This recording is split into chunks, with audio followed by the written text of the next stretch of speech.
Good morning everyone. Ito po ang inyong lingkod, si Pastor Ruel Camya po, mula po dito sa Winnipeg, Manitoba, Canada, para po sa ating pag-aaral ng salita ng Diyos ngayon pong umaga. Welcome po sa Tinig ng Pag-asa. Sa araw pong ito mga kapatid, ang ating pong pag-aaralan ay pinamagatan pong Developing Good Communication in Marriage.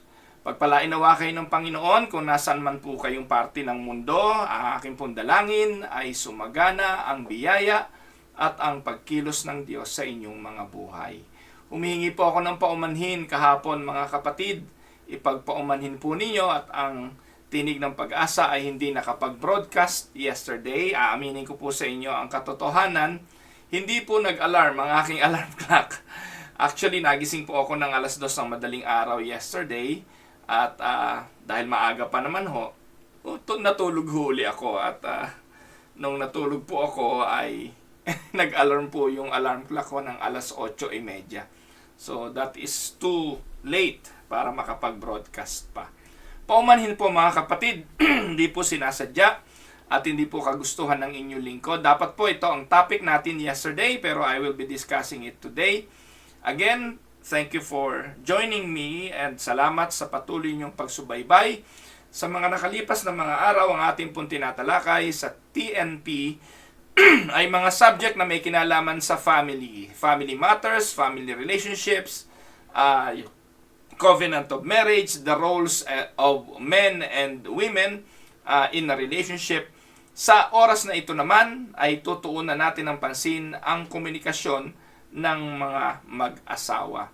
And how can we develop that good communication?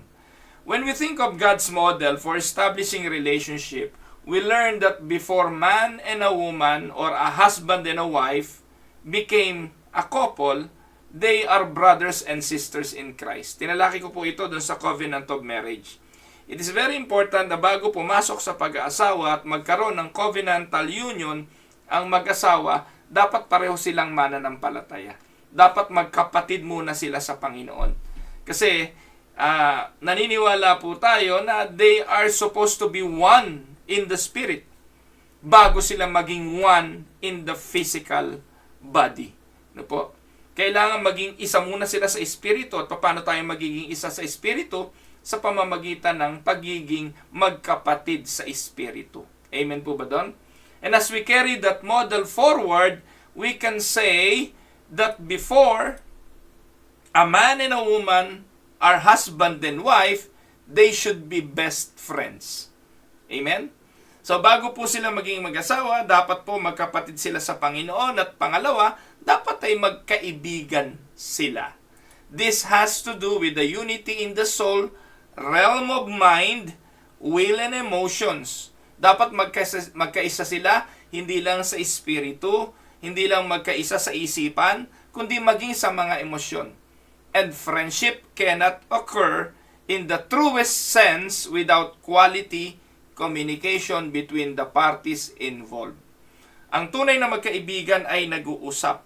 And most of the time, kaya kayo naging magkaibigan, nagkakaintindihan kayo pag kayo nag-uusap. Amen? Hindi po pwedeng ituring na kaibigan na wala na kayong ginawa, kundi magtalo ng magtalo. Hindi po ako nakikipagkaibigan doon sa taong lagi kong kakontra. Hindi po masarap na kaibigan yung lagi na lang nakakontra din sa iyo. So pinipili natin yung kaibigan na nagkakaunawaan tayo when it comes to communications. Hindi ko po sinasabi na yung kaibigan mo laging dapat sumasang-ayon sa iyo o lagi ka sumasang-ayon sa kaibigan mo. Pero meron kayong unifying communication. Ibig sabihin noon, may mga pagkakataon, yes, meron kayong disagreement, but you will always come to a point of agreement when it comes to matters of discussion. Kasi kung hindi, hindi kayo magiging tunay na magkaibigan. Sa TNP, lagi nating dinidiscuss or lagi nating dinidefine anumang bagay na ating dinidiscuss dito. So, right now, we are discussing communication. I-define muna natin what is the meaning of communication. Lagi ko pong kinukonsulta dyan, diksyonaryo o si Google kung anong kahulugan ng communication.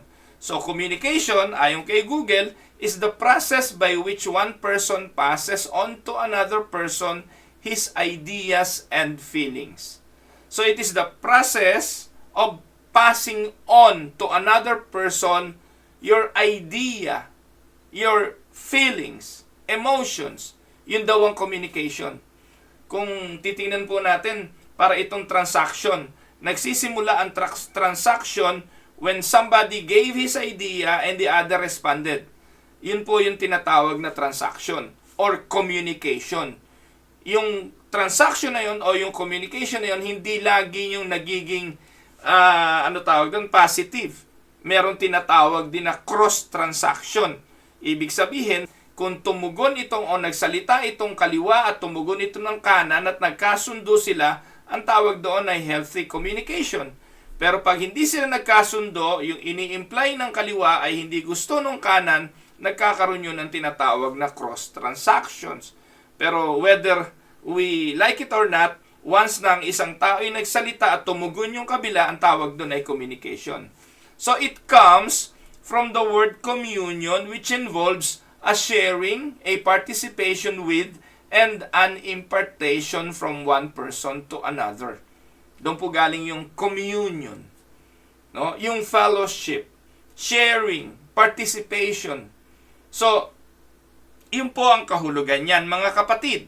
So, the purpose of communication can be to persuade, to inform, to entertain, or any combination of these things. Once the intention is to persuade, to inform, to entertain, or anumang pagkakahalo ng tatlong ito, ang tawag doon ay communication. Marketing is a communication. You would like to communicate to people the idea or the product or anything that you would like to disseminate to people. In a way, you are communicating with a target audience or a niche or kung sino man ang gusto mong pahatidan nito. Right now, I am communicating. I would like to impart something, not to entertain, but to inform or to persuade. Something like that. So, kaya lang, ang point dito, ako lang yung nagsasalita, hindi ko natatanggap yung inyong feedback. Once na kayo ay nag-comment, nag-agree lang ng amen, so we are in a process of communicating with each other. So, pwedeng magkaroon ng cross-communication sa pamamagitan ng hindi ninyo pag-agree. Maaaring hindi kayo sumasang-ayon sa aking sinasabi o kayo binabas ninyo yung mensahe. So, yun po yun. Ang tawag doon pa rin ay communication. It can be a positive, it can be a healthy communication, or sometimes it can go wrong, or it can lead to what we call negative communication. So, ayan po yung ating purpose. Ayan po yung ating gagawing pag-aaral. So, the purpose of communication can be, again, to persuade, to inform, to entertain, or any combination of these things. Now, puntahan natin ang marriage. What is the purpose of communication in marriage? So, dinefine natin generally kung ano ang communication pagdating sa pag-aasawa. Kung ikaw may asawa na nakikinig sa akin, sana dalawa kayong nakikinig, kayo ng mister mo para maging healthy yung communication ninyo. No, wag naman pong gamitin natin ang opportunity ito para mag-away at sabihin na, yan, sinabi ni Bishop yan, ha? Yan, sinabi ni Bishop yan. Huwag kayong magtalo. Kundi tingnan natin, how can we develop the communication of our relationship? Now, let us look at the purpose of communication in marriage. So, the purpose of communication in marriage is to help facilitate a growing relationship between the two parties. Ang layunin ng pag-uusap ng komunikasyon sa pag-aasawa ay hayaang lumago ang relasyon ng dalawang party. That is the purpose of communication. B, to contribute to the fellowship between the two parties. And C, to assist the couple in becoming one. So those are the three purposes of communication in marriage. Amen? And I hope you will agree on that. So unity is very essential in marriage in order for the marriage to be strong. Amen po ba mga kapatid? Remember that marriage is a coming together of two different persons, two different opinions, two different views, two different sets of values, two two different desires and two different ways of doing things. Dahil magkaiba yan eh. Madalang yung talagang magkatagpo kayo na para kayong talagang kambal sa lahat ng opinyon, kambal sa lahat ng views, kambal sa set of values. Yung magkakapatid na nga ho na isinilang sa isang ina, pinalaki ng ama at ng ina, ng mga magulang, tumira sa isang bubong, magkakaiba pa eh. Magkakaiba ugali, magkakaiba ang views, magkakaiba ang gusto. How much more kayong mag-asawa na hindi naman kayo pinalaki ng isang magulang? Lalo na kung magkaiba talaga ng set of values. Magkaiba talaga yun, hindi magkakaparehas. So, unity is critical in all areas of life, but especially in marriage. Amen po ba mga kapatid? So there is great power released in unity. Matthew 18:15-20. Kayo na po ang magbasa. May kapangyarihan sa pagkakaisa. There is a multiplication of strength in unity. Yung magagawa ng dalawa, hindi kayang gawin ng isa. Yung dalawang taling pinagduktong ay mas matibay kesa sa isa. Ang sama-samang tingting, kahit na tingting lang, pag iyong pinagbuhol ay tumitibay at nakakapagwalis ng maganda kesa sa nagagawa ng iisa. There is multiplication and strength in unity. And third, unity is necessary for true harmony and true peace to take place. Amen? So, yan po ang katotohanan. So, good marriages will have unity between husband and wife in three areas. Dapat ang mag-asawa daw ay may unity saan? Unity in purpose, unity in judgment, and unity in practice. Kumusta mga kapatid? Kumusta ang pagsasama? Kumusta ang ating mga relasyon? Meron ba tayong pagkakaisa sa tatlong bagay na yan? Now, if we are going to look at the plight of human relationship nowadays, makikita natin na tila napakagulo ng relasyon ng mag-asawa when it comes to communication. Kasi napakarami naman po talagang mang-aagaw ng atensyon sa panahon natin ngayon. If you are going to look at marital relationship, ang mga reasons kung bakit hindi madalas nag-uusap ang mag-asawa, dahil maraming nangaagaw ng atensyon sa kanilang buhay mag-asawa. Now, let us look kung anong pinagmulan nito. And let us look what happened to the process of communication between the wife and the husband after the fall, and we can see it in the Garden of Eden. Sasagutin natin, what happened to the process of communication when sin entered the human condition? Tingnan po natin ang Biblia. Ano po bang nangyari nang pumasok ang kasalanan sa buhay ng tao? Sa Genesis 3:1-13 ating mababasa ito. Man's fall in the garden had some devastating effect on the communication process. Lagi nating tinatalakay yung the fall of man, dinala ang tao saan? Sa pagkamatay espiritual. Alam natin yon, hindi na natin pag-uusapan yon. When man committed sin against God, napawalay ang tao sa Diyos. Nasadlak ang tao sa kamatayang espiritual, ang kalagayang ito'y maghahatid sa kanya sa kapahamakan ng impyerno. That was the result of falling to sin. Pero na-connect nyo ba ang ideyang ito doon sa naging bunga ng kasalanan sa relasyon ng babae at lalaki? Tingnan natin kung anong ginawa ni Adan at ni Eva pagkatapos silang magkasala. Ano naging epekto nito sa kanilang relasyong dalawa? So, yung fall of man in the Garden of Eden, letter A, man had a desire to hide and not to communicate. Likas yun. Nung nagkasala ang lalaki, nagtago siya sa Diyos. Hindi ko po alam kung kasama niyang nagtago si Eva. Hindi po ko alam kung sila'y magkasama na nagtago o naghiwalay sila ng pagtatago, pero basically, naging instinct ng tao na dahil sa kanyang pagkakasala ay magtago at putulin ang komunikasyon. And this is most of the time we can see in human relationship as well. Kapag nagkasala, ano ginagawa? Kinakat ang communication. Bunga ng pagkakasala lagi ang cutting of communication. Ngayon, ano pong mga dahilan ba't hindi na kayo nag-uusap mag-asawa? Dahil may kasalanang nangyari. Hindi ko po tatanungin kung sino may kasalanan, pero most of the time, kapag may kasalanang naganap sa relasyon ng mag-asawa, ang instant na mangyayari, they will cut communication. Titigil silang mag-usap. At nakita natin yan sa Hardin ng Eden. Pangalawa, man developed the tendency to shift blame. Kung mag-usap man, at minsan wala naman choice kundi mag-usap, pero bunga ng pagkakasala sa gitna ng relasyon, sa halip na mag-usap ng pagkakasundo, ang nangyayari, isinishift yung blame sa pagkakasala. Nakita po natin yan sa Hardin ng Eden.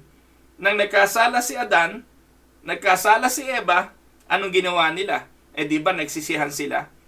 Ang una nga sinisi, yung Creator Ang una nga sinisi, yung Diyos Ang sabi ni Adan, ito kasing babaeng binigay mo. So, Adam is not putting blame to the woman, but he is putting blame to God who gave the woman. Kung hindi mo ako binigyan ng babaeng ganito, baka hindi nangyari yon. Parang ganon, ano po?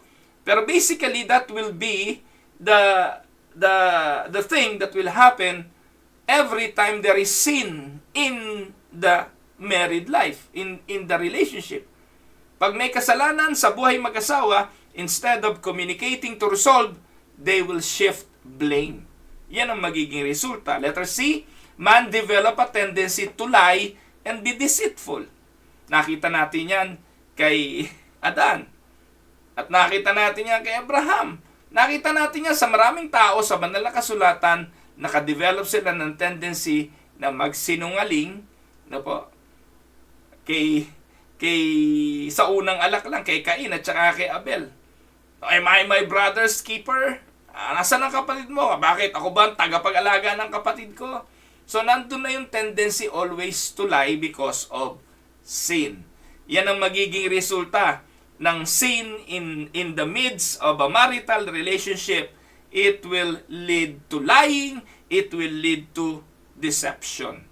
And letter D, man now tried to conceal himself from his wife. Genesis 3:7, mababasa natin yan. Pagtatakpan na natin, itatago natin ang ating mga kasalanan maging sa ating mga asawa. Amen? So ano nangyari? The intimacy and openness that Adam and Eve experienced initially was broken. It was marred by sin, and now they naturally were inclined to conceal themselves from one another. Nagkanya-kanya silang takip Literally, nagkanya-kanya silang kuha ng dahon to cover themselves. Kasi sila hubad. Nahihiya sila. Hindi ko alam kung kanino sila nahihiya. Dalawa lang naman silang tao.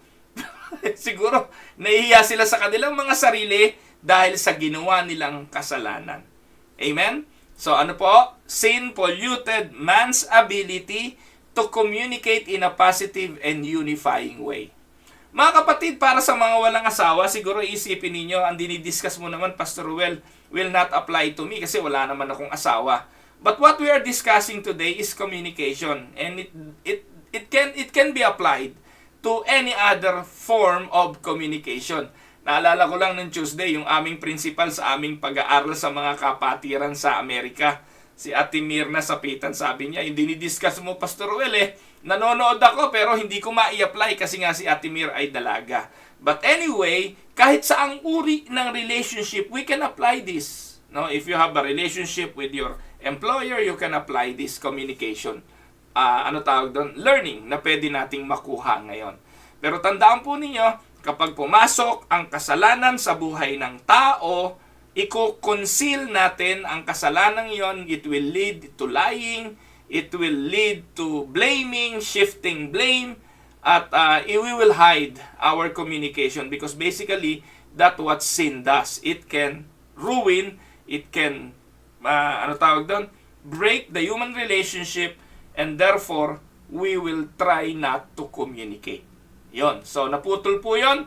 At instead of having the ability to communicate in a positive and unifying way, ang nangyayari, we shift blame we conceal our sin, and we lie and deceit. Amen? Now, what are the two main, let us discuss this. What are the two main kinds of communication in marriage? Or rather, hindi lang sa marriage. Let us make it very general. What are the two kinds of communication? Dalawa lang naman yan eh. Dalawa lang naman daw ang komunikasyon. At any given time, we are communicating in one way or another. The first one that we would like to discuss is the unifying conversations. Ano to? Yung unifying conversation is that communication which draws us closer together and build relationship. That is the unifying communication or unifying conversation. Ito yung pakikipag-usap na ang layunin ay magkasundo. Na ang layunin ay dalahin tayo sa isa't isa para makabuo muli ng relationship. So that is the first kind of communication na dapat ay nangingibabaw, na dapat ay nangyayari sa buhay mag-asawa. Yung tinatawag na unifying conversation. Sabihin mo sa sarili mo, unifying communication or unifying conversation. Now, sa pagtalakay ng bagay na ito, makikita natin na yung unifying communication is fostered by several things. Ano-ano ang involved at laman ng tinatawag na unifying communication or unifying conversation? Una, puno ito ng positive praise. Yun daw pong unifying conversation ay puno ng positibong pagpuri. Hindi po pinupuri para mambola, hindi pinupuri para lang maapis, hindi pinupuri para lang sarcastic. No, merong sarcastic praise eh. Pupurihin mo para lang maging sarcasm. So hindi, kundi yung unifying communication ay naglalaman talaga ng positive praise, encouragement, honest sharing in love, respectful dialogue, trust, kindness, consideration, humility, at ang resulta nito, the result of the unifying conversation kapag puno ng lahat ng bagay na yan ay joy and blessing in the marriage. Can we say amen? Kapag unifying communication ang nangyayari sa buhay mag-asawa, may kaligayahan. Masarap mag-usap, masarap magkwentuhan. Pero kapag laging ang bunga ng communication ay hindi unifying, katatamaran mong mag-usap. Katatamaran mong magkwentuhan. Kasi laging humahantong ito sa pagtatalo, laging humahantong sa kontrahan, laging humahantong sa hindi pagkakaunawaan. Kaya dapat po, dalawa lang naman yung communication na yan, lagi nating ilagay sa ating isipan na maghari ang unifying conversation. Dapat puno ito ng positive praise, puno ito ng encouragement, puno ng honest sharing, respectful dialogue, puno ng pagtitiwala, ng kindness, ng consideration, ng humility. Ngayon, mga kapatid, ano yung kabaliktaran yan? Ano yung isang kind ng communication? Ito naman po yung tinatawag na divisive communication or conversation. Ngayon, ano yung divisive conversation? E di kung ano yung lahat ng kabaliktaran ng binanggit natin kanina can be considered divisive conversation. When there is no positive praise, when there is no encouragement, when there is no honest sharing, when there is no respect in dialogue, when there is no trust, when there is no kindness, when there is no consideration, when there is no humility, lahat na ngayon will lead to divisive conversations. So divisive conversation is that communication which undermines or destroy the relationship. Una, a divisive communication is fed by several things. Pinapakain o inuudyukan o sinusulsulan ng iba't ibang mga bagay ang divisive conversation. Ano-ano ang nagpapakain dito? Una, it is fed by anger, bitterness, selfishness, criticism, dishonesty, and pride. Yan ang mga kinakain. Yan ang mga isinusubo. Kaya ang communication na ito'y tumitibay dahil sa mga bagay na yan. Palabasin mo ba sa labi mo yung anger, yung bitterness, yung selfishness, yung criticism, yung dishonesty, your pride? Ano mangyayari? So, the result of divisive communication is sickness and disease in the marriage. Instead of joy and happiness, instead of joy and blessing, it will result in sickness and disease in marriage. Kaya, no wonder, ayaw nyo na mag-usap. Communication breakdown. At merong mga pagsasama, nag-uusap na lang dahil sa kailangang bayaran. Nag-uusap na lang dahil may bills na kailangang isettle. Nag-uusap na lang for the sake ng pag-uusap, civil, pero hindi na yun healthy, hindi na joyful, hindi na blessing. Tandaan po natin mga kapatid, a relationship is that which exists between two persons as a result of their individual contribution. Kaya dahil sa bagay na ito, whatever goes into the relationship will make up the relationship. Ang isang relasyon ng babae at lalaki, contribution ng bawat isa. Kaya at the end of the day, hindi pwedeng isa lang ang sisihin. At the end of the day, kung anong nangyari sa marriage, it is a contribution of the two of you. Kung ito man ay napakaligaya ngayon, kung ito man ay mapagpala na relasyon, bunga ito ng kontribusyon ng bawat isa sa inyo. Tandaan mo, hindi ikaw lalaki ang magsasabing kaya maunlad ng relasyon mo because of you. Neither you women can say that it is only because of me, that is why my marriage work. No, it is a contribution, a result of individual. Kaya ano man ang mangyari sa marriage, it is because of the two of you. If the marriage will fail, and if the marriage will work, and it will turn out to be a happy, blessed relationship dahil ito sa kontribusyon ng bawat isa sa inyo. Amen? Now, kung may problema tayo sa relationship because of communication, ang susunod nating tanong ay ito. What are some of the things that will help promote open, honest, and unifying communication? Actually, alam nyo, dinidiscuss natin yan, very basic eh. Kung ikaw ay mga nasa lampas na sa 10 taon ng inyong wedding anniversary, hindi na nga dapat pinag-uusapan ito eh. Pero for the sake of having a content this morning, for the purpose of having tinig ng pag-asa for this morning, binabalikan ko ito. Para at least kahit papaano, kung may nakakalimot, magpaalala. Wala naman daw gamot sa taong nakakalimot kundi paalala. So may this serve as a reminder. Kaya kung sasagutin natin yan, baka mas marami kayong maisulat dyan kaysa sa akin eh. What are some of the things that will help promote open, honest, and unifying communication? No, ang sabi po in the book of Amos, unity is essential in marriage. Can we say amen? Unity is essential in marriage. Unity will only be achieved by open and honest communication. Now, the question is, what are the things that will help promote that? What are the things that will help promote honesty, openness in relationship? 1. A. Unity will only be achieved by open and honest communication. A. Make time for quality communication. No, yan. Basic. This will help you to stay up to date in your communication. Tandaan, kapag pinag-usapan nyo yung nakalipas, hahantong kayo sa pagsisisihan. Kaya importante, kung meron man kayong pinag-uusapan, yung latest, yung up to date. And this mean, anong ibig ko sabihin pag make time for quality communication?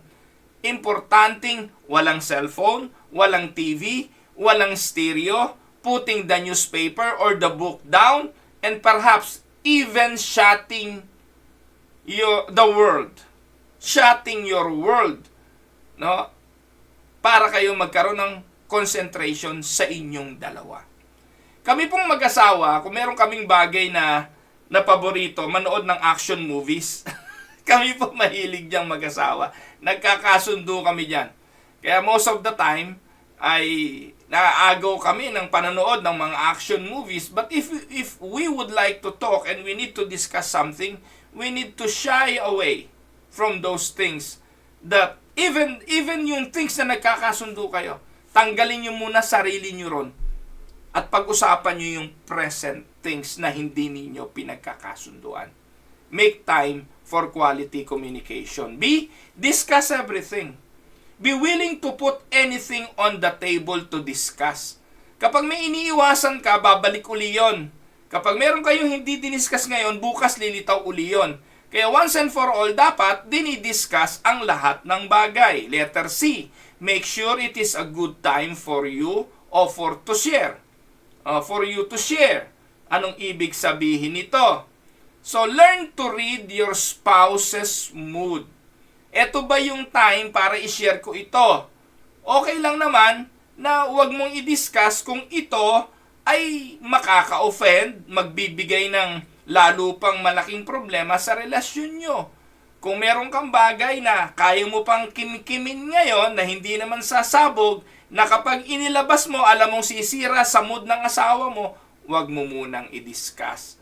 Minsan kasi yung timing ay importante. Nasa family gathering kayo o nasa isang party, dun kayo magdidiskusyon.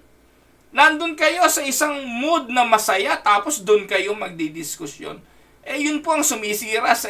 Minsan po mga kapatid, galing kayo sa party, pauwi, mapipilitan kayong umuwi agad dahil hindi kayo nagkasundo doon mismo sa party. At habang pauwi kayo, nag-aaway kayo, pagdating ng bahay parang impyerno. So kaya itingnan mo rin, ito ba yung tamang time? Minsan nanood kayo sine, ganda-ganda ng palabas, tapos doon mo babanata ng diskusyon, doon mo babanata ng usapan. Nakapanood ka lang ng isang kissing scene, tapos babalik mo pa yun nung araw na nahuli mo na ganito. Wawasakin yung mood. No? Anyway, hindi ko po alam kung ano yung mga bibigay ko example eh. Pero alam nyo ang gusto kong sabihin at naiintindihan nyo kung saan ko gustong dalahin ang bagay na ito. Tama? Letter D, pray before discussing particular difficult areas. Kung merong mabigat at sa'yo galing yung kabigatang yun na kailangan mong i-discuss sa iyong asawa, panalangin mo. Hilingin mo ang tulong ng Diyos, ng Santong Espiritu, na alalayan ka sa pag-discuss ng bagay na ito. Kasi minsan, the manner, the way you discuss things makes complication and it makes communication difficult. Tama? So, yan po, ipanalangin. Letter E, attack the problem, not the person. Most of the time, ang inaatake natin ay tao, hindi naman yung problema. So, avoid using the word you in accusations. Ikaw kasi. Yan. So, attack the problem, not the person. So, mas alam nyo siguro yan. Letter F, communicate accurately, avoiding exaggerations. Ano yung mga exaggeration? Lagi na lang ikaw. Lagi mo yung ginagawa. Paulit-ulit ka na lang. So, yun po yun. And letter G, try to phrase your sentence in an uplifting and problem-solving sort of way. Humanap ng magandang salita na magiging uplifting at magiging problem-solving way. Ayan. And letter H, be ready to listen. Be a ready listener. And that means we do not interrupt when someone is talking. We listen more and talk less and take the time to understand what is really being said. So maging tagapakinig. Tingnan, saan nanggagaling? Anong pinagmumulan? Ba't niya sinabi yon? Minsan nami-misinterpret natin. Minsan di natin naiintindihan. Saan ba galing? Saan nanggagaling? Ayan. So yan po, ang ilan. Meron pa, letter I. Ano pa raw? Do not get defensive or react to individual words or statement. Listen to the heart, not to the facts of the matter. So, wag agad maging defensive. Kasi kung sa bawat salita ay meron kang ididepensa, walang katapusan yan. So, tingnan natin kung anong pinagmumulan. Lagi naman ganon, hindi po ba? Kapag kayo nagsimulang mag-usap, meron laging pinanggagalingan yan. Yun ang ating uugatin, the heart of the matter. And not just the words, not just the sentence. Hindi lang yung mga katagang binitawan. Minsan nga po, merong mga hampas sa kalabaw sa kabayo latay eh. Naintindihan niyo po ba yun? O, yung pong, ano ba yun? Anyway, naintindihan niyo na siguro yun. Hindi naman kayo pinapatungkulan, pero parang kayo, no? Something like that. So, don't feel like you must adjust every word. Always look at the big picture. Yan. Letter J, try to put yourself in the other person's position to understand their point of view. Sa communication, mahalaga ito eh. Ilagay mo rin yung sarili mo sa sapatos ng iba. Bakit niya sinasabi yon? Bakit niya nabanggit yon? So try mo na ikaw yung nando sa kalagayan niya. Kung ikaw yung naloko, edi syempre sasabihin mo rin yon. Kung ikaw ba nadaya, syempre gagawin mo rin yon. So, yun, in order to win the heart of a person sa communication, put yourself in the other person's position. Letter J, learn how to clarify the feelings of other. Ito'y importante. Now, halimbawa, I feel that you do not love me. Ano ang wrong reply doon? Now, minsan, sasabihin ng babae, pakiramdam ko, hindi mo na ako mahal. Madalas ang sagot lang ng lalaki, ano ka ba naman? Sa'yo nga binibigay lahat ng sweldo ko eh. Hindi ba patunay yun na mahal kita? O, ibig sabihin, sablay yun. Ano po? Dahil iisipin ng babae, kaya ano pala, ang tawag doon, pera lang pala katapat ko. No? Nagbibigay yun ng impression lalo na paycheck lang katapat niya. Kaya mo siya mahal. No? So, anong tamang reply doon? Kapag sinabi ng babae, don't feel you don't love me. No? Ngayon, ang reply doon, i-clarify mo. Clarify mo. What am I doing or saying that is giving you the impressions that I do not love you? Huwag niyo agad sagutin kasi hindi malinaw yung sinasabi niya eh. Ano yung pruweba na hindi ka na niya mahal? O hindi mo na siya mahal? So tanungin mo siya, saan mo nahagilap yung mga dahilan na yan? O anong dahilan at anong ginawa ko na nagbigay sa iyo ng impresyon na hindi na kita mahal? O ngayon, kung ano yung sabihin niya, yun ang sagutin mo. Yun ang tama. So, clarification tawag doon. Ewan ko kung nabibigyan ko ng justice ito, pero that is how you clarify things by also asking question. Letter L, be slow to speak. Ano ibig sabihin nito?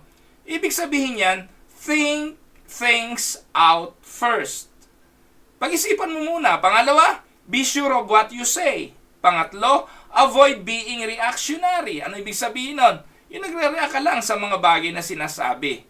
And wait for the right time to bring adjustment. And do not adjust in public. Those are the things that will help us to be slow on speaking. Yan. Letter M. When you are wrong, freely admit it. Basic. Ganun kasimple. Pag mali ka eh. Huwag na mga tuwiran. Umami na. That will lead to a unifying conversation. Letter N. When someone confesses to you, forgive them quickly. Be committed to the principle of no action without unity. Be committed to that. No action without unity. No. Ano ibig sabihin yan? Minsan padalos-dalos tayo eh. Pasya tayo ng pasya, hindi naman tayo nagkakasundo. Halimbawa, tigilan na natin ito. So, titigilan nyo ang communication, hindi naman kayo nagkakasundo pa. Sana hantong iyon. It will lead to communication breakdown. So, huwag kayong gagawa ng action kung hindi kayo nagkakaisa. So, anong dapat? So, nagkakaintindihan na tayo. Nagkakaunawaan na tayo. Okay na. So, dapat gano'n. Letter P, be honest about the way you feel. Be honest about the way you feel. Learn to share your feelings openly. Letter Q, make it easy for your spouse to communicate. Huwag mo maging mahirap para sa kanya ang magsalita. Huwag mo siyang sarhan agad. Huwag mo siyang bigyan agad ng bala para hindi na siya kumibo. So if you want to make the marriage communication open, allow her or allow him to speak. Kesa bigyan mo agad ng bala na hindi na siya makakabalik. Pag ganon, hindi na siya magbubukas. So make it easy for your spouse to communicate. Encourage talking, encourage speaking, encourage opening up the emotions, the feelings kung kailangan gawin. And letter R, be willing to entertain a compromise. Minsan, you've got to give little. Meaning, kung kailangan mong mag-give in, give in. For the purpose of unifying communication. Letter S, seek godly counsel over irresolvable issues. Maybe darating din kayo sa punto talaga na hindi nyo kayang i-resolve. Maybe may mga bagay talaga na hindi nyo kayang pag-usapan. Humanap kayo ng tulong ng iba. And the last, letter T, in the end, be sure that the ground is really worth fighting over. Siguraduhin lang ninyo na ang pinagtataluhan ninyo at pinag-aawayan nyo ay worth it. Baka naman walang kakwenta-kwenta at wala namang kabagay-bagay, pointless na sirain ang pag-uusap, ang communication sa mga bagay na walang kabuluhan. Ayan, pumunta naman tayo dun sa tanong na what are some of the things to avoid that can destroy or inhibit good communications?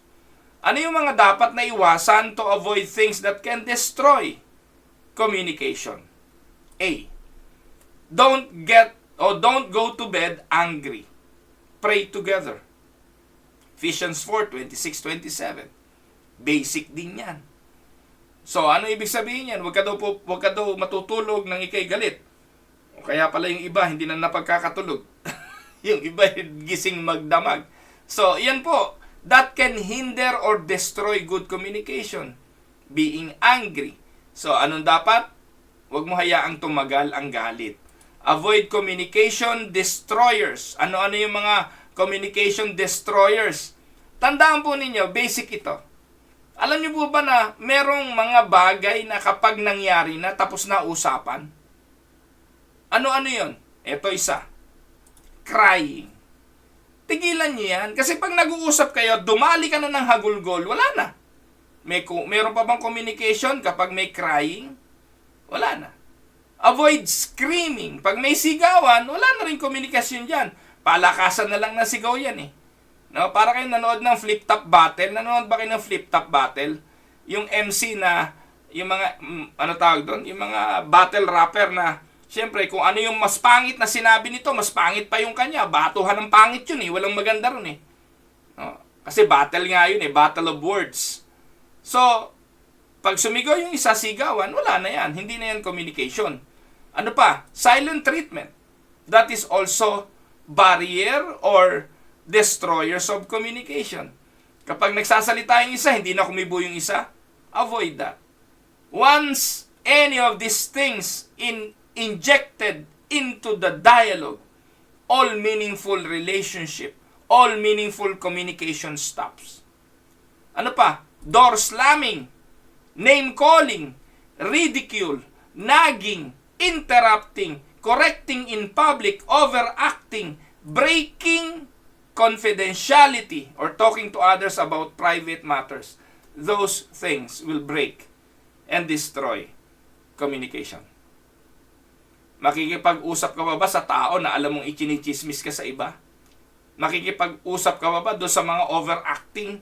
Doon sa mga tao na lagi na lang naka-interrupt, lagi na lang nagnanag, nagre-ridicule, tinatawag ka sa iba't ibang pangalan, pangit ka, bobo ka, wala kang pinag-aralan, wala kang silbi, door slamming, yung babagsak sa yung pinto.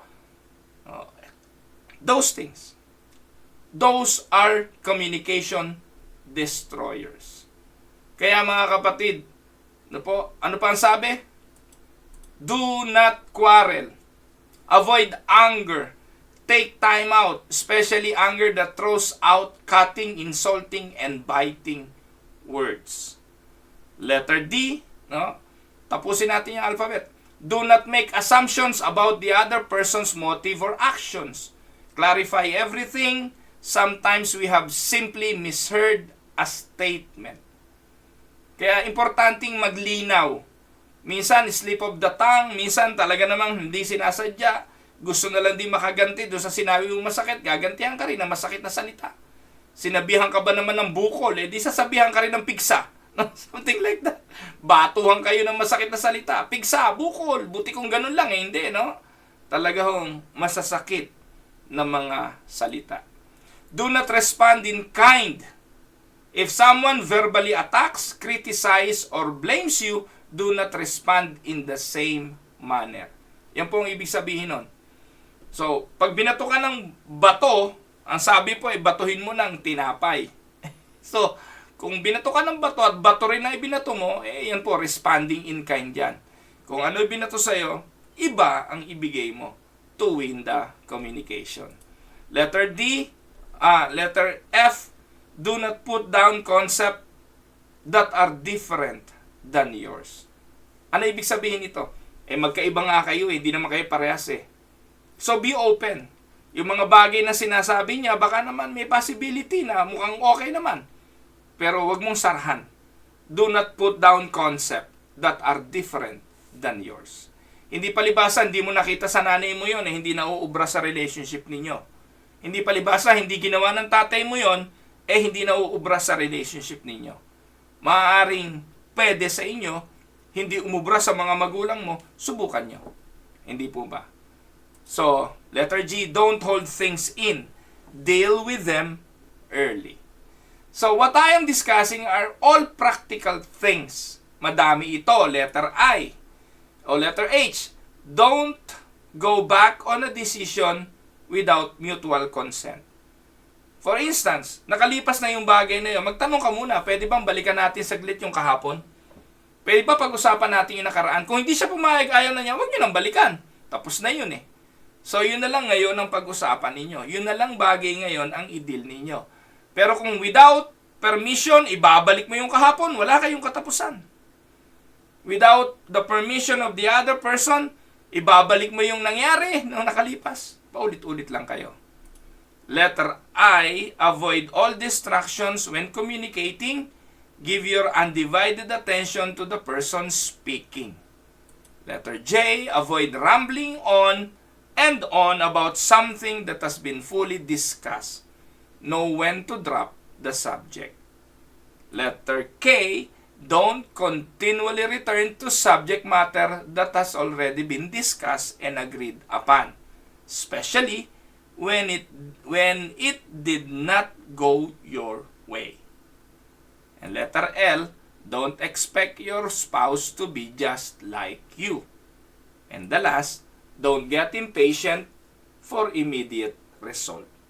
Be committed to the process. Amen? So, mga kapatid, iyan po ang mga bagay na makakatulong in our communication. Especially sa marital communication. Developing a good communication in marriage, maaari niyo pong gamitin ang mga materyales na ito sa patuloy ninyong pagtuturo sa inyong mga small group, sa inyong mga Bible studies. It is good if you will discuss it isa-isa and let them speak. Ang hirap po kasi kapag ganito, hindi naman kayo makaka-react, maganda to sa Bible studies, sa mga seminars, sa mga conferences, where the people listening can can communicate, can express, and can share their own experiences. Amen? So, pagpalain po kayo ng Panginoon. Ito po ang inyong lingkod. Happy Friday, happy weekend mga kapatid. Pagpalain po kayo ng Panginoon at ingatan kayong lahat at magkita-kita ulit tayo sa susunod na linggo, next Monday rather, para po sa ating pag-aaral dito sa Tinig ng Pag-asa. Kung available naman kayo, pwede kayong manood sa Winnipeg Unida Worship Service sa Sunday. Alas 10 po naman ng umaga yon dito. Sa Pilipinas, 12 na yun eh. Gabi na yon masyado. So again, pagpalain kayo ng Panginoon. Ito po ang inyong lingkod, si Pastor Ruel Camia po. God bless.